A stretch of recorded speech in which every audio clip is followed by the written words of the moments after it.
Hey everyone, welcome back to the Big E Show. Today we are joined by golf, may I say, living legend, Tony Finau. Sure. I'm putting it on you. Thank you. And so you can accept it. Thanks. Tony Finau, a local golfer here from Salt Lake originally, and now on the PGA Tour, and done some really incredible things. So we're grateful to have him and excited to jump in.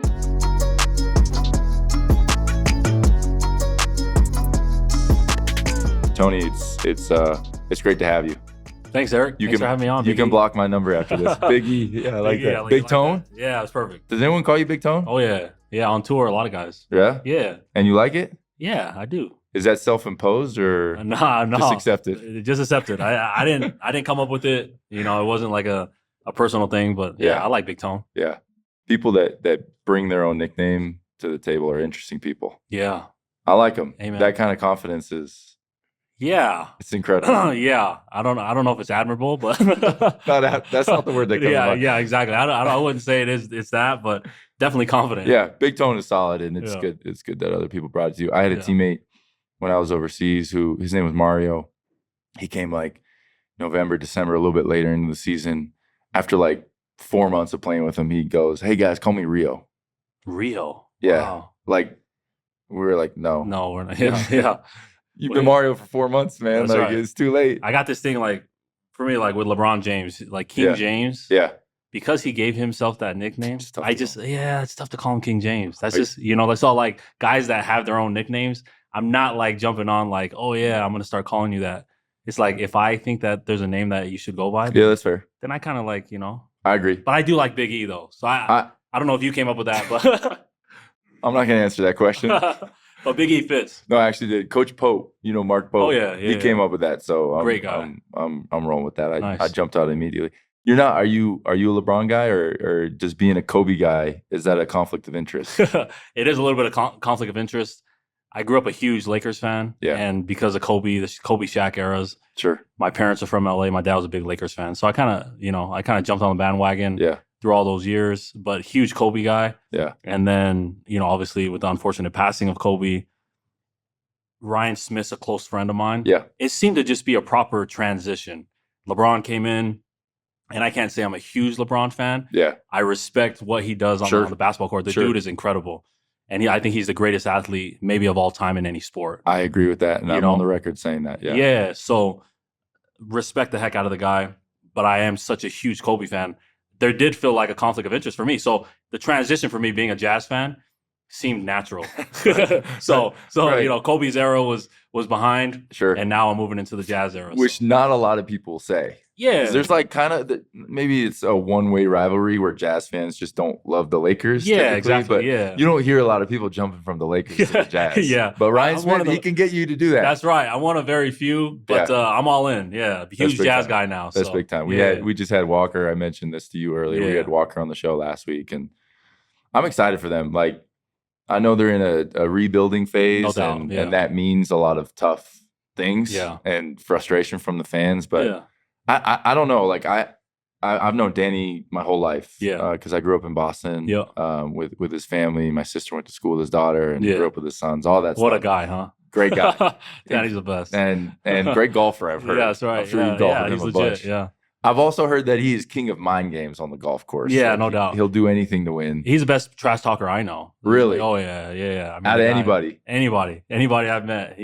Are golfers not naturally not trash talkers. I don't know. The nature of the game is just different. Basketball trash talking is part of the game. Yeah, it's you very get on much the court. welcome. Yeah, it's a thing, right? Yeah.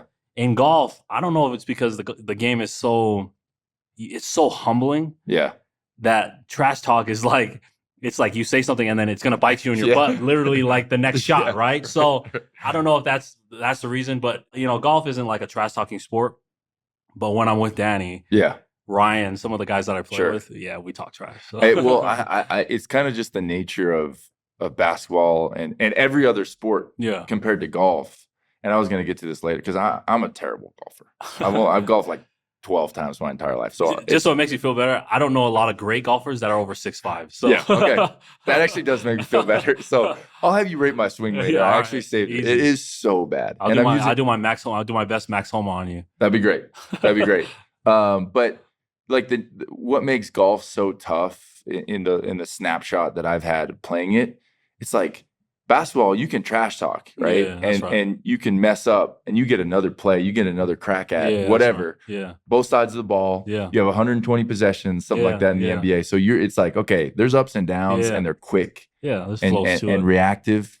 But like golf, it's like you get one chance every couple minutes. Yeah, exactly. Right? And that's it. So it's like if you're trash talking, it's like, then you got to go prove yourself 9 minutes later on your next shot. And it's like, all right, well, I better prove this. 100%. And that's the crazy thing about golf is like the math has been done. We're only playing in 18 holes. We're only over the shot for less than 5 minutes. Yeah, we're only over a shot. So we're out there for 4.5 to 6 hours, depending on conditions and different things like that. So for 5.5 hours, we're out there. Our mind is actually just thinking and we're walking. We're actually not even entertaining a shot, right? So it just tells you why the game is so mental. Sure. Is like, that's a huge part of it. Like you said, in basketball. And the other part too with golf, you know, the ball's not moving, you know, so it's not a reactionary sport where I can react to something that's moving. Right. You're not dodging. The intention is to make the ball do what you want it to do through natural motion of swinging the club, all those. Right. With basketball, you know, at least the ball is moving, right? And other sports, you're reacting to a moving object. Golf is so different. Right. That way. And that, you know, just again, we can talk, man, I can talk about sports all day long, bro, but like golf is not a reactionary sport. So I think one of the toughest things about it is you're trying to make the ball do something through natural motion when it's not natural to react to something that's not moving, right? So that's what makes the game, I think, so hard. It's supposed to be predictable, but it's you that makes it predictable. Like you're supposed to do something that makes it go where you want. That's and maneuver in the way that you practice. And there's so many obstacles in the game of golf, so many variables. Yeah. I think but that's why I love the game. The challenge, I think the challenge of golf is what keeps me like excited and keeps me energized about playing the game. Right. There's always like something to figure out. There's always ways to get better. And that's true in everything, right? Right. Like you're always trying to get better, but that's why I enjoy the game of golf. I think the challenge of it is really, I've never not woken up and been like, yeah, I'm about to shoot 62 today. You know, I've definitely felt better on days. Sure. And I'm running through momentum. Yeah, exactly. But like, I never am like, the game is so humbling. I'm never just thinking like, oh, I got this. You know? So but cool. I enjoy that about the game. I know you work with Justin Sua. That's right. He was on the show Justin as well. I've got to know Justin a little bit. I've listened to his 3-4 minute podcast like every single morning for the last like 3-4 years. Increase your impact. So plug for him. Yeah. So like how much mental work are you putting in on a daily basis? How much is that part of just the routine and getting better on a daily basis? Yeah, I mean, I think throughout my career, you naturally work on yourself. You know, you naturally work on mental work, whether you are thinking about it or not. Yeah. I think that's just how sports work. But as far as Justin, you know, I hired him just this year, back in April, and you know, there was a lot of things going on throughout my team, and you know, unfortunately, at the time, I let go of my swing coach for 10 years, Boyd Summerhays, still one of my closest friends. And then my manager is actually the president of the Utah Hockey Club now, Chris Armstrong. That's awesome. And so a lot of things in my world were changing. Yeah. So I felt like, I need somebody to just simplify my process a little bit. And I've known Justin Sua a while. So anyways, he helps me with my process and just trying to simplify things in my mind so I can play the best of my abilities. You know, that's all you can ask of yourself. Right. And so anyways, he's helped me over the last 6-7 months really just simplify kind of what I got going on upstairs. Yeah. No, that's cool. Yeah. What's because you're talking about potentially out there 6 hours. That's right. You're over the ball 5 minutes. Yeah. It's a lot of empty space in your mind. Yeah. So what's one thing, because there's going to be some golfers that are listening to this that are trying to pick up some tip. And I want to make sure I give them what they want. I love it. Yeah. What's the one tip about, you know, self-talk, about occupying that space in a good way that leads into a positive outcome on the next shot? Yeah, well, for me, experience has been my greatest teacher. Ever since I was a kid, you know, my dad has always tried to teach me, be where your feet are. You know, that's the true meaning of concentration and focus. And that's easy to say and really, really hard to do. Sure. You know, we all talk about it in sports. When we're winning, we're present, we're here, you know, we're not thinking. And so a lot of times it's easy to look ahead, you know, and that's the thing. We're always thinking about what the outcome might be. But I've tried to just teach myself, you know, how to stay present. And if I start wandering, that's okay. just slowly bring yourself back. Yep. And focus on the here and now and what you can control, you know. And so, you know, I don't know if that's helpful. You know, I think that's something that everybody talks about, but that's something through experience. If you try to do that over time, you build a great habit of, it's okay to wander, you know, like you know, sometimes I'm not in it, you know, sometimes I am thinking about the 18th hole when I'm on hole 12 and winning and holding the trophy when I'm leading a tournament. And that's totally fine. That's natural, right? Right. But the faster we can allow ourselves to just like, okay, we, you know, snap out of that. Yeah. Let's get back to what we're doing and focus on a process. Mm-hmm. That's a huge part. You know, like during the President's Cup this year, you know, we had meetings every night with the team, and you're talking about 12 of some of the best players in the world, right? You know, and I was lucky enough to be on that team with 11 great teammates, captains. Every night we had a meeting, and we just talked about the day, talked about our feelings, and then a game plan for tomorrow. And one thing that Russell Henley brought up that I thought was like spot on was just like, if we just go through our process the way we know how, we hit quality shots and accept the result and just keep doing that over and over and over, we're not going to get beat, guys. Like that's just the bottom line. Like focus on your process. And so a lot of times we're so result oriented in sports and just in life, we're always looking for the result when really it's just about to get that desired result. It's like just whatever's in front of you, right? Put the right foot in front of the left as you're walking.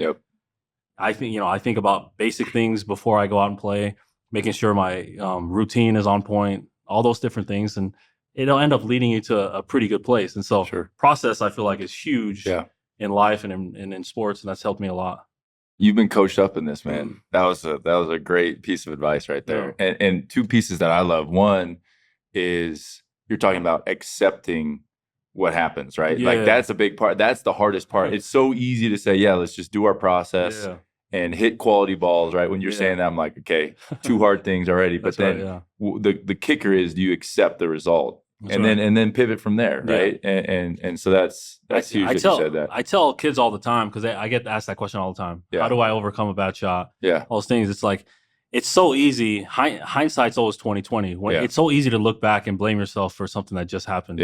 Like that's human nature. We're always, it's so easy to hit a shot, and then all of a sudden you're like, if your process was correct and you took the proper steps going into the shot, you had a clear intention on what you're trying to do, and you did your best to execute that, then you have to accept what happened. The only time it's hard to accept what happened is if you didn't commit to the process that you had leading up to that shot. That's how I always try to look at it. So if I commit to the shot and my process was correct, it's so much easier to accept that result and not blame myself for what I just did.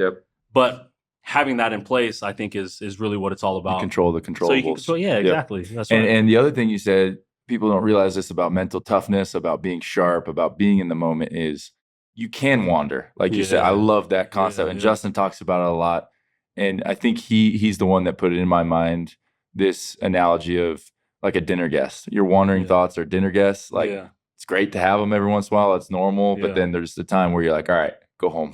Like, time to wrap this up, right? Like I gotta do the dishes. I gotta go to bed. I gotta put the kids to bed. So it's like, it's not a bad thing to have people over. It's not a bad thing to have these wandering thoughts. It's, I think your words were, it's normal. It's natural. It's so natural. Right. So accept them. And then there's a time to push them out and get back and lock into what your current task is. But it's a unique perspective and one that you absolutely need in golf. Yeah. So it's easy to, like I said, it's easy to say, but hard to do. Yeah, hard to do. But as you continue to try and practice it, day at a time. You know, one of my favorite. We're gonna keep bringing up Justin Sue. I feel like one of my favorite. He better repost this, bro. Exactly. One of my favorite sayings from Justin is, "Little by little, a little becomes a lot." You know, and so I am a huge believer in that. You know, step by step. That's how. It's really how you get better. There's no one is an overnight success. It just doesn't happen. That's not how it works. You know, like my own story. In 1997, I watched the Masters in April of 1997. Everybody knows a guy named Tiger Woods won. And I never heard of him. I started playing golf in the summer of 97. And I had visioned myself, you know, playing in the Masters, winning the Masters, just because I saw Tiger do it. Fast forward 20 years, you know, I didn't get to play in my first Masters for 20 years. You know? And so finally in 2018, I qualified and played in my first Masters. But it would have been easy for someone that was following me when, starting my PGA Tour career in 2015. Yeah. And then I was in the Masters in 18. They're like, oh, wow, this guy is like overnight. Man, this happened in 3 years. He did it. In 3 years, this guy's all of a sudden playing the Masters. And in 19, I had a chance to win the Masters. But like that started 21 years prior. Right. And so it's just a whole process. But just from my own story, I just know little by little becomes a lot. Yeah. In just the way you prepare. For sure. How often do you look back? Because, I know your story maybe better than others. Like you've talked about sleeping in cars when you've gone and played. I saw a great video of you once where you didn't have a golf simulator. You're hitting balls into, I think it was a mattress. I mean, it kind of looked like this background that we have right here. Like just to get the reps up and to be able to simulate, something that you're trying to get done. I mean, how often do you look back? How often is that part of your process to go like, man, like, look where I came from. Like that 1997 kid, like look at the ups and the downs. And I don't know, what's that doubt. Like? I'm huge on gratitude. And anytime I look back at my humble beginnings, I'm just filled with gratitude I had to grind my teeth to get to where I'm at. And I was fortunate. I had a dad that helped me along the way, and he taught me a lot about hard work. And to me, the whole concept of the garage and the mattress in the garage was, being from Utah, we can only play here about 6-7 months out of the year, right? And if we're lucky, we'll get some more. Yeah. But you're only going to play about that many months of the year. My dad didn't have any background in golf, but he was a huge sports guy. He played a lot of sports, great athlete. So as our coach, he said, if you're going to play and compete against kids that are playing California, Florida, Texas, these places that have the weather year round, right? Like there's just no chance you're going to compete with them if you're not swinging a club and playing all year round. Yeah. So he built us a driving range in our garage when it got cold outside. He put a mattress in basically a rectangular garage, mattress hanging from the ceiling right in the middle. And simultaneously, my brother and I would hit into the mattress, and he would watch me hit a couple balls, go to the other side, watch my brother hit. And we would do that for hours every day in the wintertime. That's crazy. But it was a way I didn't know that was that different at that time. I only look back now and say, wow, that was a huge sacrifice that we made to put all those hours into that. But it taught me a lot about hard work. He was huge on outwork your competition. Like you're putting in more hours. There's no way you're not going to get better. Like those are things that like was preached to me since I was a kid. But those humble beginnings, as you mentioned, I look back now and I'm like, I'm grateful that was the case because it just taught me how to limit distractions, and I sometimes would be in the garage when we would have reunions going on and we would have birthday parties going on. But I knew I had to get my 2 to 3 hours of practice in that garage before my conscience was even clear because I had a goal. I had things that I wanted to do and I had an expectation for myself, but that was built in when I was young. But anyways, I'm huge on gratitude and I look back and I'm like, I'm thankful for those times because it was hard. Yeah. But I'm thankful that I did that because it just taught me perseverance, hard work, and a lot of the grit that I have was just hours spent in that garage. Right. That gives you a crazy amount of confidence, right? And having that kind of a foundation. That's that's super, super cool. And you had a unique path. I think everyone that gets to a level that you're at in anything, their path is never cookie cutter, right? That's how they got there. Like no two players, no two executives. No two stories are the same. They're never the same. Yours is obviously a roller coaster like everyone else's.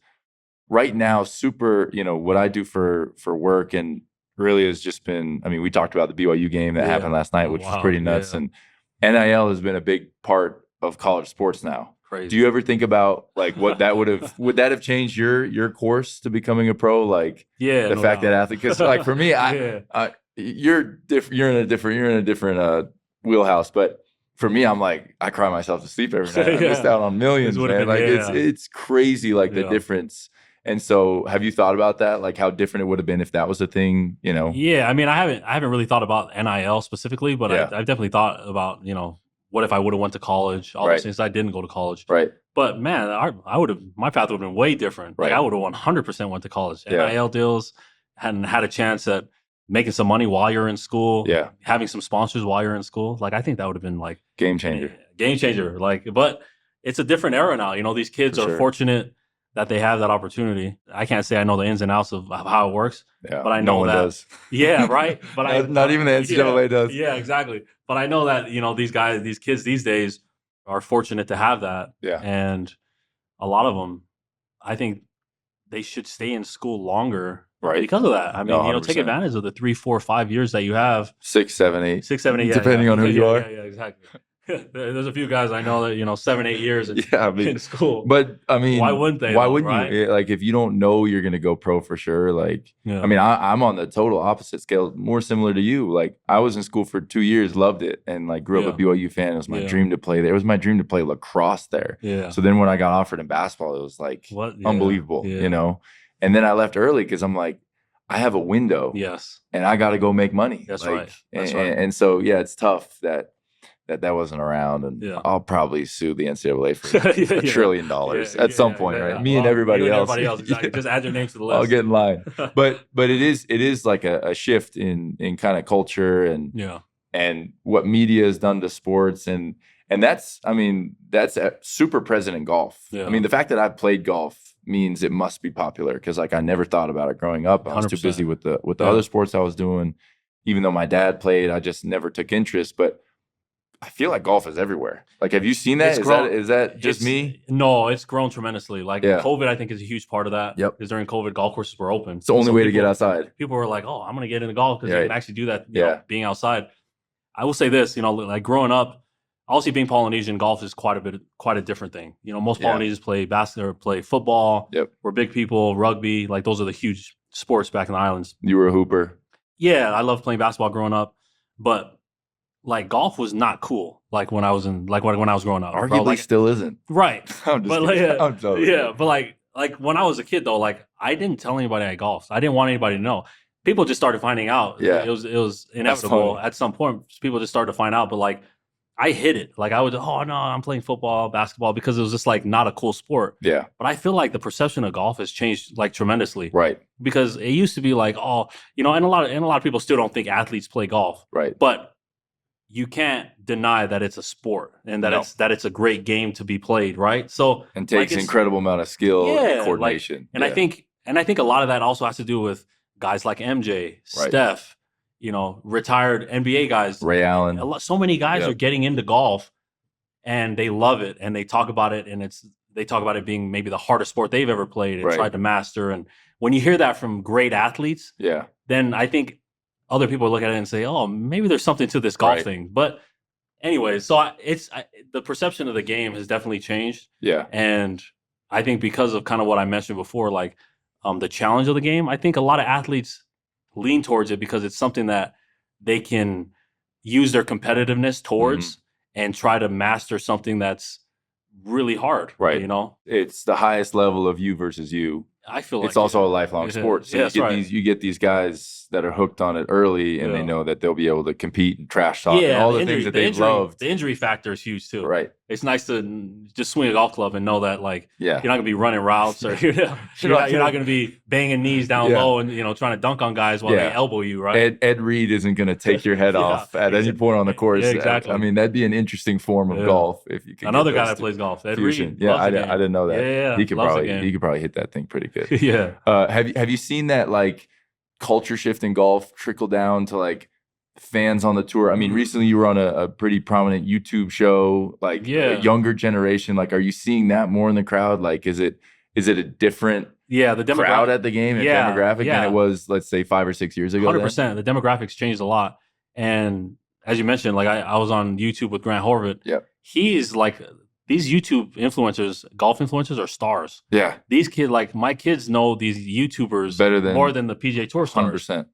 And that's the world we live in, right? Like social media, YouTube, Instagram, TikTok, they've kind of taken over. So it's like you're a star in those areas. Everybody knows you. So whatever content you put out is hot, and everybody wants. And so for me, it's like, that's really cool to be able to do something like that and influence like a whole different demographic. Yeah. Because their fans aren't only golf fans, right?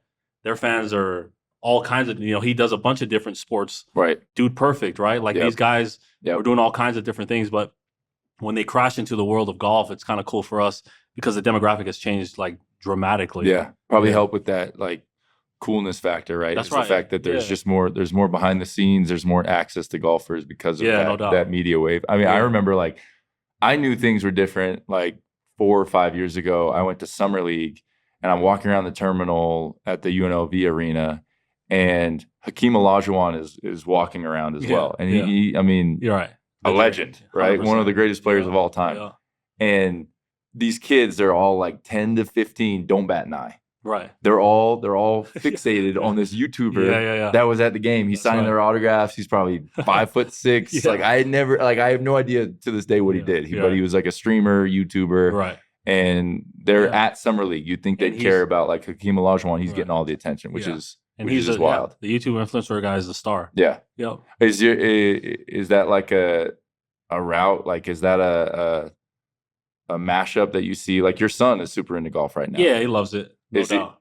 Why is he going to be a YouTube influencer? Given the choice, is he taking YouTube then over golf? Well, the great thing is he can do both. You know? He can try to be a pro and also do the YouTube thing on the side. Yeah. A lot of guys have kind of went that route. Sure. There's some great players that maybe golf hasn't shaken out the way they wanted it to. Yeah. That are now doing the YouTube thing. Yeah. And are killing it. Right. You know, a kid named Ryan Ruffles. He was an incredible player, junior golfer, college athlete, and now he's a huge YouTube guy. Yeah. And he's still trying to pursue his dream at the same time.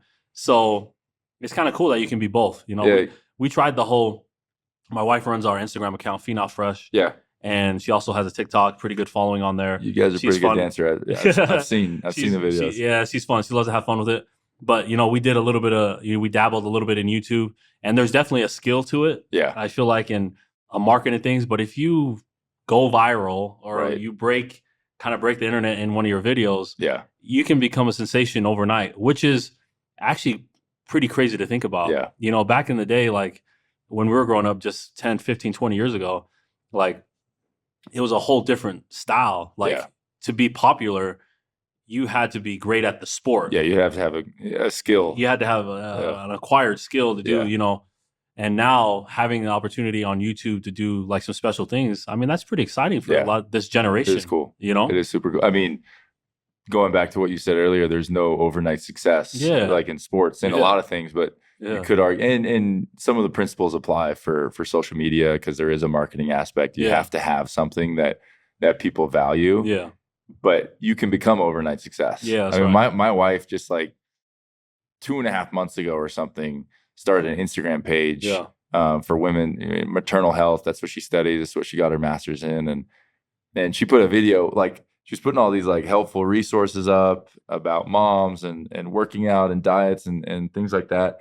And then she puts a video of us dancing, and I'm 6'10" and she's 5'1". Okay. Oh, wow. 60 million views. Like, yeah. Dang. Legitimately. And I haven't.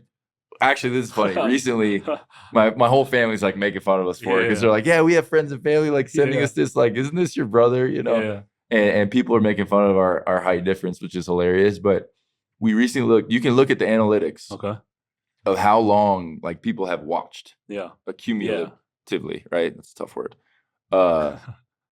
And it's 15 years of watch time. That's crazy, bro. On our single video, on that video, right? And so she went from like 600 followers to like 20,000, like literally overnight. And now it's like her whole life has changed. Like she's turned into a social media, mini micro influencer, whatever you want to call it, which is cool because it's something she's passionate about and she's able to, reach a bigger audience. But like, love it. It's overnight. 100%. It's overnight. Well, that attention is the highest currency right now. And if you can learn how to monetize that through like social media, why not? Yeah. Like 100%. More power to you. And that's what a lot of these guys have done. And they know any video that they drop is going to have millions of views, and they know how to monetize that now. And they know how to get sponsorship deals from it now. I know. And all those different things. It's a crazy world we live in. Yeah. But it's the world we live in. It is what it is. So figure it out. If you're not getting on the train to try and figure out how to either monetize social media or have people drawn to what you love to do. Yeah. And at the end of the day, to me, that's what it is. It's more, if as long as you're passionate about it and you actually love doing these things, like it's not really work. You know? Like that's the great part. It's organic. It's organic. It just happens to be what you love to do, and you make videos about it. So anyways, the whole YouTube thing is just wild. Yeah, you got to be on your son, man, more than he's practicing his swing. Get your angles right. Yeah, get your filters right. Learn how to video this. Get your editing. I mean, I recently weren't you coaching his team or something? Yeah, they hit 2 hole-in-ones. Yes. Like back-to-back days or something. That's back-to-back days, bro. Let's get that viral. Yeah, I know. It was wild, dude. One of them like slam dunk, flew it in the hole. Yep. Like 135 yards. He hit a 6-iron. This kid's incredible. And these kids are third. Yeah, they're between 10 and 13. Yeah. Yep. So it's the 13 and under division team. I'll never hit it. I'll never hit a hole in one. Bro, flew it in the hole. Yeah. Like wild. And then the next day, Drew Wilson. So that was Emery Johnson. The next day, Drew Wilson, one hops, flies it in the hole after one hop. I mean, it was just like two of the greatest shots literally I've ever seen, like ever. From 10 to 13 yards. Yeah, exactly. That's pretty cool to hear. It was awesome. So and the fun thing about like being a kid and just playing for the pure like love and joy of it at that age, it's like they don't even realize how cool that is. 100%. You know what I mean? Like they're stoked because you're stoked, and they watched enough like of the tour to be like, yeah, that's cool. Yeah, but like they don't understand. It's not going to be till like 10 years from now when they still haven't hit another hole in one, but they're going to be like, wow, that was actually pretty sick. Oh yeah, and how rare it is. I mean, the kid that made it first, that was his first ever. Yeah, and they had it on ESPN, and it got to number 2 on ESPN. This is a slam dunk. I mean, like you can't make this stuff up. So yeah, they're gonna love it. That's pretty incredible. All right, well, let's talk about what you're up to now. It's off season. That's right. It's podcasting season. I'm in my podcast era right now, bro. Yeah, I'm knocking some of these podcasts out. I'm trying to think what your podcast was called. Let's get it. Let's get it. Yeah, let's get it. It was a tip of my tongue. Yeah, let's get it. So it's podcast era. You're not hooping right now, it sounds like. No. That wouldn't be. You want to talk? That wouldn't be good? That wouldn't be good. You want to talk about it? I usually hoop every offseason. Yeah. And I like getting in the gym. And if you grow up hooping, it's hard to get you away from the gym. Yeah. It's hard because it's almost like euphoric. And there's so many great memories on the basketball court. Mm-hmm. And there's something about it, just like when I get on a golf course and the grass is freshly cut and the greens are nice, like the course is in great condition. All the senses. When I get on all the senses, right? Like when I get on a basketball court, it's like a lot of like my childhood comes back. I smell the court. I hear the ball bouncing on the hardwood, right? Like all those things were like my childhood. Yeah. So like I just love hooping because it's just there's something nostalgic to me. Sure. About hooping. So I like to hoop, and unfortunately, I shouldn't be hooping nearly as much as I do. Yeah. But I did hurt my knees, over the last couple of years, and so that's really held me back from hooping as much as I want. But yeah, I love to play basketball. Who do you mimic your game after, or who do you think you mimic your game after? Because there's a distinguishing factor. Yeah, exactly. Oh, Steph Curry. Yeah, right. Everybody wants to be Steph. Honestly, I feel like just because of my lanky size, like I feel like KD on the basketball court because I mostly like mid range. Yep. And shooting the 3-ball sometimes. Yep. But I mean, obviously KD's KD. Like he's in my opinion, he's one of the greatest like of all time. Yeah. I don't think that he's guardable. So obviously I don't have the length that he has. But like in basketball, in the NBA, I guess Danny tells me I would be a +6. So my wingspan's 6'9", and I'm just under 6'4". Yeah. So I guess just in that regard, I'm kind of long and stuff like that. But KD's like someone that I look at as like, that's the game you want. Yeah. That's the game you want. 100%. That guy's incredible. And it's not like, there's a lot of these guys that are incredible offensively and quickly on the flip side, people are quick to say like, yeah, but defensively they're a liability, which is not the case with KD. Yeah, I mean, that length, he still uses it. And guards good players. And that's right. Wingspan was always what got me. You could ask Danny about that. He'll confirm. They said my arms were too short. Yeah. I'm convinced to this day. I mean, they're right. I'm like 6'10". I have a 6'10" wingspan. Yeah. But to this day, and I have like a million photos from my playing days where I'm like, I swear, an inch away from a block. And I'm like, if I had two more inches, I would have had 1,000 more blocks, and I probably would have stuck in the league a little bit better. Have you gotten to some pretty high level like pickup then, like with some big time players, like those off season videos you always see there at like the Lifetime in New York and playing some cool, like have you snuck in any of those, like played some really good ball? Well, most of them just here, like some open gym here. My cousin Jabari Parker. That's right. With him. That's right. I played with him a few times. Yeah. Ex-college guys here. Darren Williams. I played a pickup game with the Jazz back when Ronnie Brewer and them were playing. That's cool. Kyle Korver. So that was pretty fun. Yeah. Like that was probably like the peak highlight for me as far as being in a pickup game. That's much cooler than most people's peak highlight pickup games. I played a pickup game with the Jazz, and that was pretty legit. How'd you do? I knocked down some threes. That's pretty much all you can do. Yeah. Like I space the floor. Just space the floor and try and get an open shot over a guy that's 6'9", Yeah, right. So, I think Booz was playing. This was back in kind of that era team. Yeah, like 06 to 09 exactly, or something right like in there. That. Yeah. So I had ran with them sometimes, and that's cool. That was definitely like a lot of fun. That's high level. But yeah, it was the highest level I've ever. Was part of the deal then to go golf after? Because I know Darren's a good golfer. Yeah, he is, and he's kind of put the clubs down. You know, like for a while, I think he's doing like BMX biking right now. Yeah, he goes in waves. He came on the show last summer. We talked about his boxing with Frank Gore. Yeah, and he's different. Out. He dabbles in a lot of different things. He's a great athlete, but you know, Darren's become a close friend. But we actually like rock band at the time was like a big thing. You know, playing like So like we would hoop, then we would go to Darren's house and play rock band. Then we would like go to Glen Wild and play around the golf. Yeah. Like their off days, like we were like I got real close with him and Kyle Korver, which was cool. And that is cool. Both great golfers. But anyways, it was a cool time in my life. Yeah, all those couple years. You guys are just living every kid's dream, man. Pretty much. Play basketball, play rock band, go get some candy in between. Wild. And this was when Darren was just getting into the league. Yeah. People really started to know about him. He was becoming an all-star. Yeah, I mean, his second year he blew up. Yeah, and so we were attending the games. Like it was a cool time. Yeah, it was a cool time. Who's the best non-golfer you've golfed with then? Is it an athlete from another sport, or is it just a? Yeah, non-golfer. I would guess. I guess there's quite a few good golfers. I don't know if there's anybody coming to mind. I mean, I just played with Dale Curry for the first time. Really good player. Ray Allen. Was that at the Crew Cup? Crew Cup. You captained that, right? Yeah, I had lunch with somebody this week that was on your team. Yeah, so fun. And he said to ask you about that. Yeah. No, the Crew Cup's the best. But anyways, I played with Dale Curry. I played with Ray Allen. I was really impressed with Ray. And he's good. Just as exactly how you think. Like he has great hands, short game. He can putt. He can chip. His process is probably just like he's the Terminator, right? Yeah. Just like he is on the basketball court. So.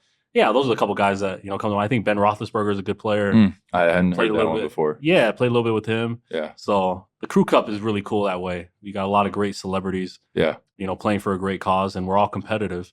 So we're all trying to win, but it brings out the best of some of these athletes. Yeah. How did the Crew Cup, for those that don't know, how did that all get started? Yeah, so the Crew Cup started by a friend of mine named Mike Bennett, and he basically just owns Crew Capital, which is just a management money-making firm. And anyways, he started this charity tournament called the Crew Cup, and he invites a bunch of celebrities and high-level businessmen, and then also some PGA Tour players to just compete in it. And it's basically like a Ryder Cup format at a legit place, and it's the best of the best. I mean, it's a world-class event. Having been involved in like President's Cups and Ryder Cups and different team events, like this thing's special. There's no question. And obviously you got the personnel to back it up. Steph Curry's played in it a couple times. Yep. His dad, and Seth are, they're I think they're going to play in it, for many years to come. And so it's a great event. And again, it's a charity event. So it's all for a great cause, but we all compete against each other and just have a great time. Yeah. That's awesome. When do you guys play that? This year was in September. Okay. Yeah. Mid-September. So that was recent. And then obviously you had the President's Cup, which you talked about. That's right. And we briefly got into this, and I think we chased a rabbit hole a little bit. So, like, what does your off season look like? Like, obviously, the podcasting, the family time. You actually had time to watch a game last night. That's right. What else is like a perfect off season for you? Yeah, really just being with my wife and kids. There's really nothing else. My boys are going to be playing some club basketball. So I'll attend some of their practices, some of their games. I'm kind of rehabbing my knee right now, so I'll be off for like the next month. So, but it's a great time for me to just be a dad and be a husband. And I really look forward to that. From January to September, like I'm pretty much full blast, I'm all in it on the PGA Tour thing. I'm playing, I'm practicing, I'm just being a PGA Tour pro, and trying to be my best on the golf course. So this is a great time for me to just kind of put the sticks down and hang out with the fam and just fully be present as a husband and father. Yeah. That's what I look forward to more than anything else. I believe it. And I'm sure your kids love it. And they travel quite a bit with you. Oh yeah, we travel. Like. Yeah, we travel together. Is that ever a problem for school, or are they like get it? We have a traveling tutor, so they're homeschooled, but we have a tutor travel with us. Yeah, but it's organized chaos, is what I call it, bro. It's a traveling circus. I mean, there's 8 or 9 of us. Yeah, you're 5 kids, right? 5 kids. Yeah. My wife and I, we have a nanny. Bless you. Yeah. Thanks. I'm at 2.5 right now, and I'm drowning, bro. Yeah, you guys got it. Yeah. But anyways, it's a traveling circus. But we love it. Like. I wouldn't be able to do any of it without my wife. Like she's incredibly supportive and is just a rock of our family. So she does it all. But we're able to make it happen. To me, it's a lot of the tour pros kind of look at me and they're like, "Man, that's crazy. How do you?" It's like I got one. Like you just said, I got one kid Yeah. It's like we can't, keep our head above water. Like, how do you guys? And to me, it's like I wouldn't have it any other way. I don't want it to be any other way. You know, like I want from the time they're born to your kid's 10 years old, like the science has been done. If you don't have a relationship with them and you haven't instilled characteristics and core values, beliefs on them, then that's not going to happen after 10 years old. Right. And so to me, it's like, it's more important for me to be in my kid's life and be present with them than anything else that I have going on in my life. Yeah. Including being a PGA Tour pro. Right. So for them being on the road with me, like, means everything to me. Yeah. That they're able to be with me. They are able to witness what I do. Right. And also we can be together after I'm done playing, and I can just be a dad and a husband and a father and just do my thing. So it's definitely different.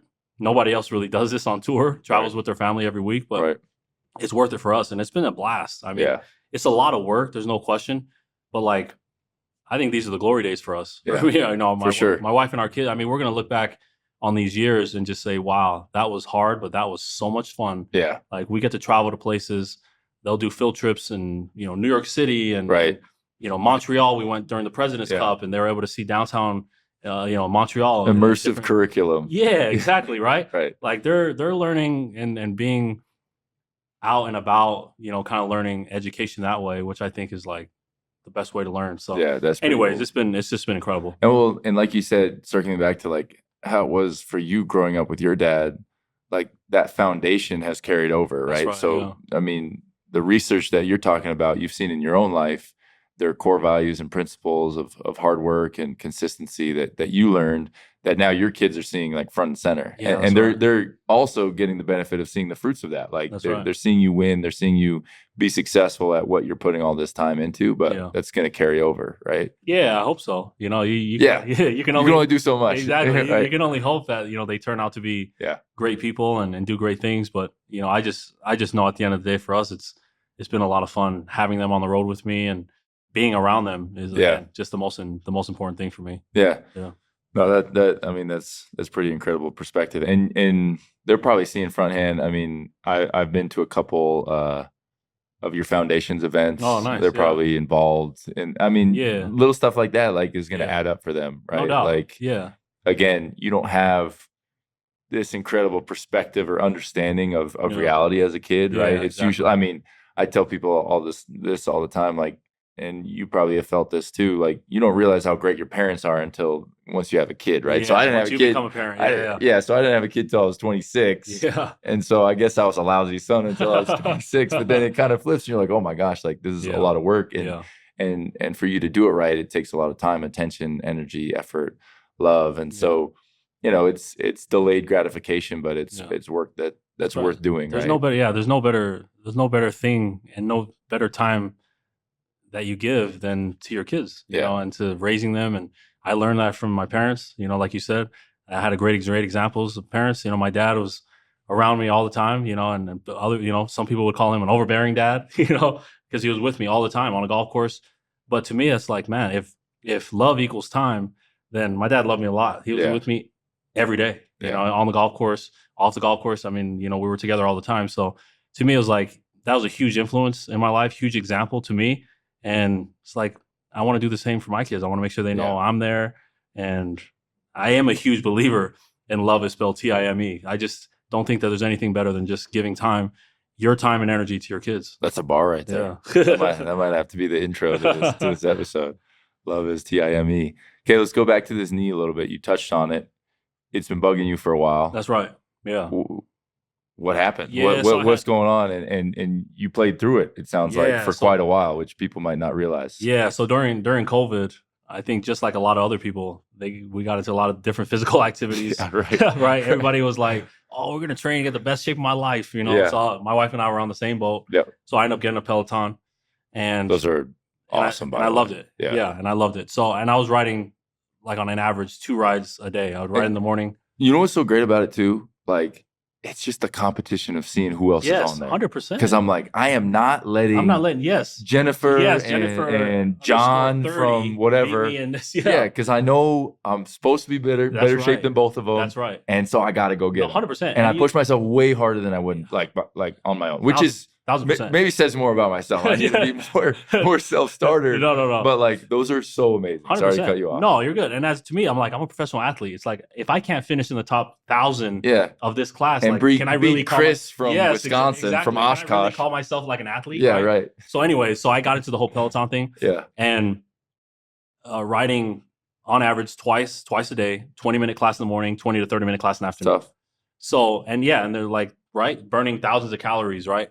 But anyway, so I got after it, got in great shape, but I ended up messing my right knee up, and I tore a lot of cartilage in it. And it ended up kind of being traced back to probably riding the bike, because I went from not riding a bike at all. Yeah, it was the only difference. All of a sudden, it was just like, that was the only thing that I could kind of pinpoint. So I think the Peloton kind of messed my knee up. Sorry, Peloton. It had nothing to do with Peloton. Hey, we already plugged in that how great it is. It was, we will edit that part, Peloton. But anyway, for the right price. So that was back in 2020. So starting in 21, I started to feel a lot of swelling, pain in my knee. I ended up going seeing Neil Elatrash, a guy in LA, world-renowned guy looking at, orthopedic surgeon to look at my knee. And so I've been doing PRP shots and things over the years, but I haven't had a healthy knee for years, and anybody that watches me golf and that have watched me, kind of religiously knows I haven't been able to get down and read a putt for years, maybe since beginning of 22.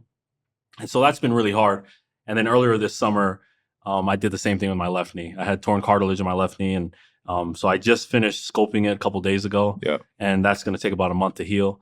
But everybody deals with their own kind of thing, own injuries and stuff like that. It's definitely something I've been dealing with. Yeah. So I'm hoping through this fall and through this kind of recovery process, I'm going to come back healthier than ever. Yeah. No, those nagging things are some of the most stress-inducing parts of being an athlete, right? Because you're like, I had knee issues, and there was one in particular I didn't address for 3 years because I was like, I just don't have time. Yeah. Like if I do it now, then 100%. I missed this opportunity to go train with Team USA. That's exactly what. And then that's what's going to get me my next job, and 100%. That's what's going to get. And so it's just like that's hard. Right? 100%. That's super, and I had to make the choice with my left knee if I wanted to do the same thing as my right. But to me, I was like, I don't want to get in a situation where all of a sudden the season's up and the PRP shots weren't working on my left, and then I have to do surgery then, and then it goes into the middle of my season. So that's exactly your point.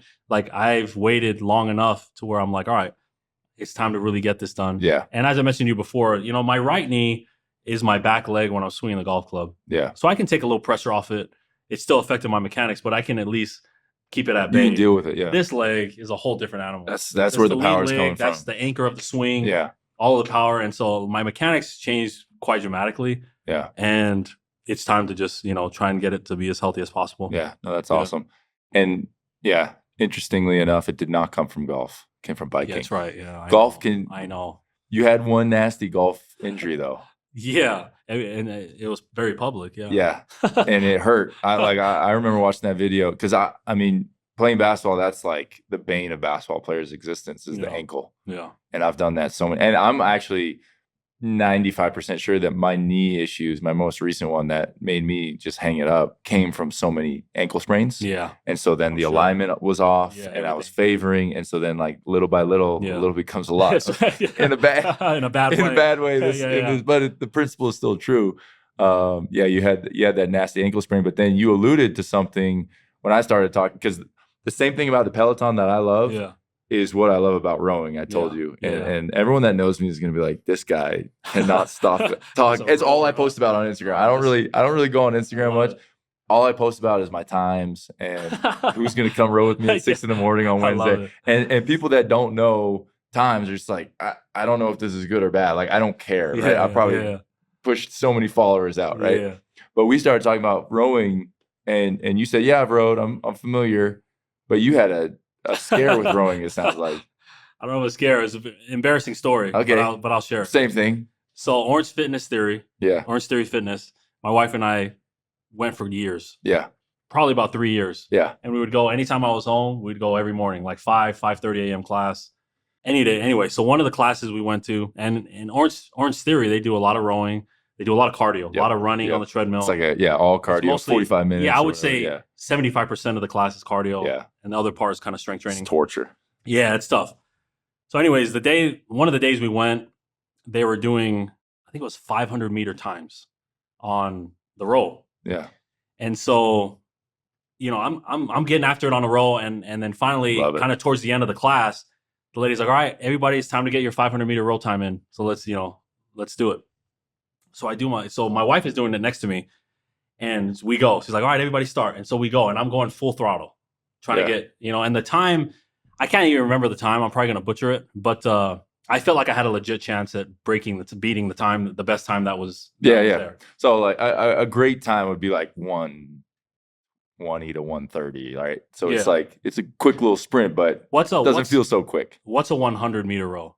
That's like, I mean, you're talking to somebody that does this religiously. 15 seconds? Yeah, 15 to 18 is like quick. It was a 100-meter row. Okay, so it wasn't like a 500. It was a quick sprint. It was literally just a dead sprint. 500 is tough. Yeah. Yeah, 100-meter row, and so I'm going after it.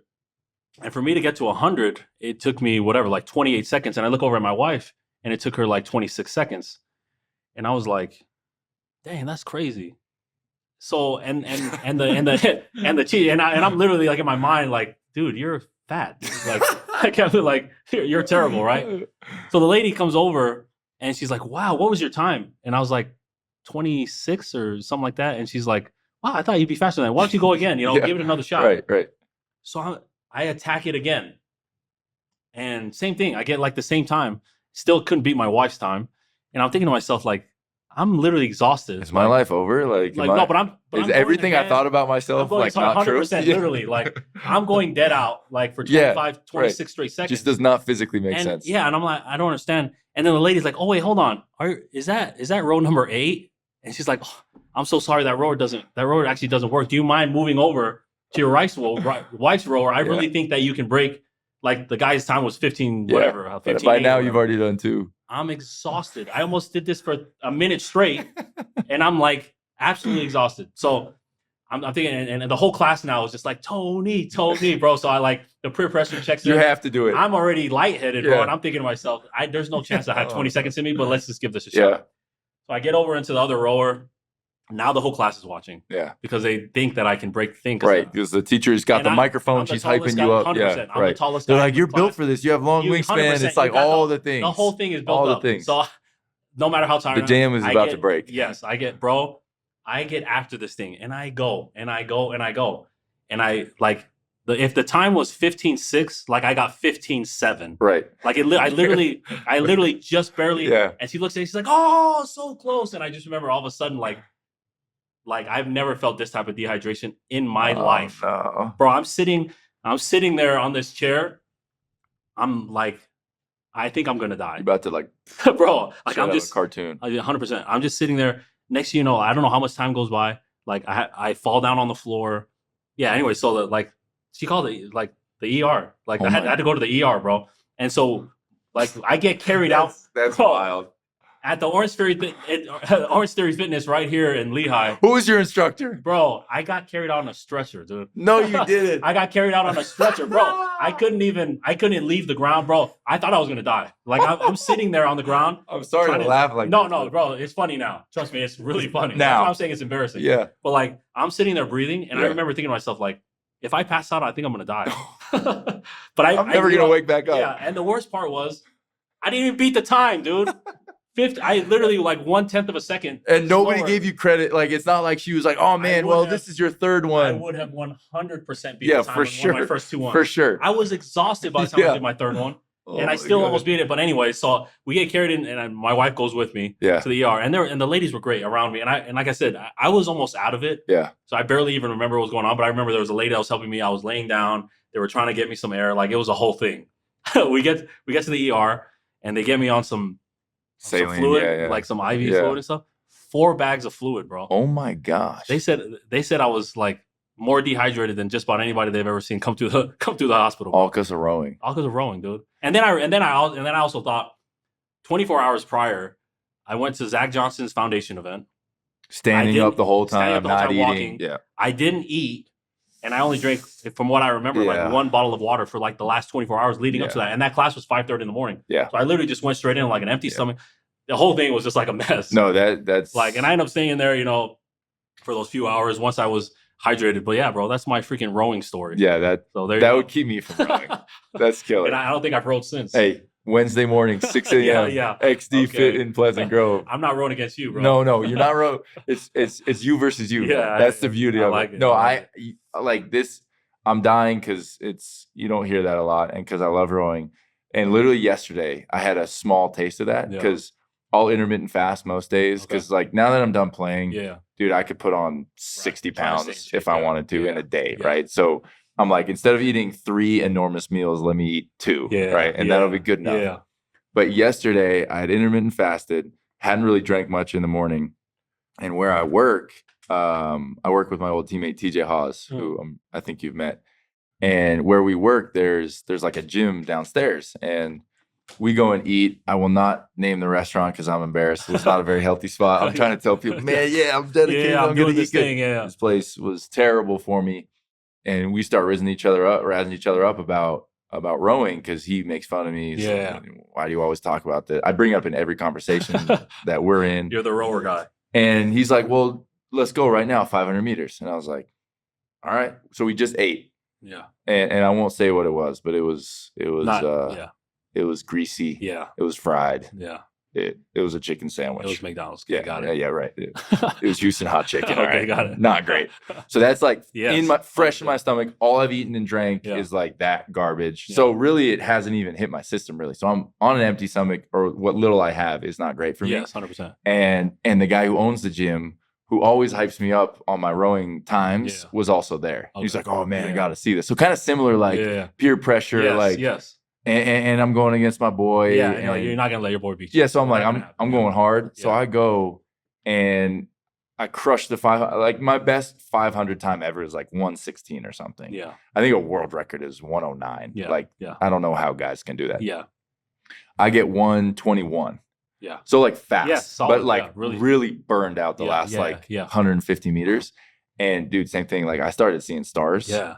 And I like went and I just laid down on the ground for like 5 minutes and like tried to make light of it with like but I'm like in a delusional state where like the guy watching, I was like, oh yeah, I'm just just joking. Just need a breath. Yeah. Until he finally left, and then I told you, I was like, TJ, I'm gonna die. Like I'm dehydrated. Like my forearms just feeling tingly. Like you got the cold sweat all over the cold sweat. It was and I was just in like kind of like a regular outfit like this, and I was shocked. Yeah. And so I laugh, but that's a real thing. No, man. Bro, rowing is not for the faint of heart. 100%. It's not for the faint of heart. Yeah, you got to make sure you guys are eating your vegetables and eating your fruits and stuff before you get on that rower. Yeah, drink though. Yeah, drink especially. So it's it was a funny story now, but it was wild. That's hilarious. Do many people know that about you? Just Jake, your cousin? Yeah, just Jake. Jake knows. I think he was walking in to the class as I was getting pulled out on the stretcher. And so I'll never hear that. He's trying to put the two together. He's like, what just happened? What is going on here? That's hilarious. I told my wife, I'm like, I don't know. I'm like, sometimes I'm just kind of psycho. Yeah. I think as sometimes as an athlete, you push yourself to limits that are like not healthy. Yeah. And I definitely the competition got the best of me. There's no question. In that situation, it was like, I think any normal human feeling how I did after the 30-minute sprint or 30-second would have been like, nah, I'm good. Guys, I'm good. Like, trust me, maybe I'll try another time. Like, I know that wasn't happening with me. It's insatiable. I'm like, nope, I'm an athlete. Yeah, I've got 15 seconds in me. Let's go. Yeah, it's and then there you go. It's delusional. It's delusional amount of confidence. Yeah, and exactly. Because I tell people like, I love rowing. I row like 3-4 times a week, and I by the end of it, I'm laying on the ground. That's all my stories are. This is my time. This is me sick after. And come row with me, and I'm telling people, I'll be in the Olympics in 2028. Yeah. Like because I'm like, why not? Yeah, 100%. Like that's what I'm used to is just being the best. So like, why wouldn't I just kill myself on this every single day, and who knows what'll happen? So that I totally relate. It's just kind of a delusional level of confidence that gets you to where you are. I got quick rapid fires that I said I was going to start with, but then we just hopped right into it. As quick as you want. You're a Shaq and Kobe fan. So this is I go with the 3 that I like answering. Would you rather fight 1 Shaq-sized chicken or 50 chicken-sized Shaqs? Try and visualize it. 1 Shaq-sized chicken. Yeah. Or 50 chicken-sized Shaqs. That's right. It's a tongue twister too. It's a tongue twister. And Caitlin's thinking about it too. I feel not smart thinking about this. I mean, think you got me plus 3-4 inches, and a lot of weight. Chicken. or a bunch of No, soccer-ball-sized shacks? I'll take my chance with the one big Really? chicken. Yeah, I'll Yeah. take my chance with the one big chicken. Okay. The 50 is too many. I think that's at some point 50 is going to be like I can start kicking a bunch of them around. And, Yeah, 50 kicks is a lot, though. But on a big chicken, like if you get them in the right spot, you know, Yeah. the bigger they are, the harder they fall. That's what they say. That's what they say. You're visualizing this too, which I'll give it a shot. which I love. Yeah. Okay. I respect that. And I genuinely think you flipped my answer. Because I would have gone little, but I think you're right. I think it'd get exhausting. It'd be that third round of rowing and you're kicking exactly. out of breath. Yeah, you're done. All it takes is one little bite on your Achilles. I think we can handle a big chicken. The bigger you are, the harder you fall to those little shacks. That's right. That's right. All right. You're offered $1 million, but to win it, you have to invite another golfer to dinner, and that golfer has to complain about the food. Who are you bringing? Oh, the golfer has to complain about the food? John Rahm. John Rahm? Oh, yeah. John Rahm. Yeah. He's just got an excellent palate. Yeah. That's it. He's a fine diner. He loves it. We love to eat together. Yeah. And he's the one guy that comes to mind. Yeah. Yeah. Okay. That's good. Yeah. For me, it's probably my brother and my dad. They're just kind of whiners. Yeah. It's not even the palate thing. Yeah. They just like to complain. Just... And who do you know? This could be family. This could be friend. This could be, teammate, competition. Who would survive the longest in a zombie apocalypse, and who wouldn't make it through a day? Yeah. Well, I know who wouldn't. My wife wouldn't. Okay. Yeah. Shots fired. She gets as scared as anybody I've ever known. Okay. Yeah, that's a factor. She's not. She definitely wouldn't be the one I pick. Yeah. Sorry, honey. I don't know. You were just the first one I thought. It's not offensive. It's not gonna do this. Not offensive. Not offensive. Just fact. Yeah. I'll just say my younger brother. Yeah, my younger brother Gipper. Okay. Yeah, we'll give him a shot. What's Gipper got that's gonna keep him alive? I mean, he's got just grit. Well, the zombie fact that grit. He's still alive right now. That's all. If you know his life, the fact that he's still alive. Yeah. I'll take my chances with I him like against the zombie. That's a great answer. Tony, thanks for coming on. This was awesome. Thanks, Biggie. I really enjoyed it. Appreciate it. Yeah, I like that. There we go.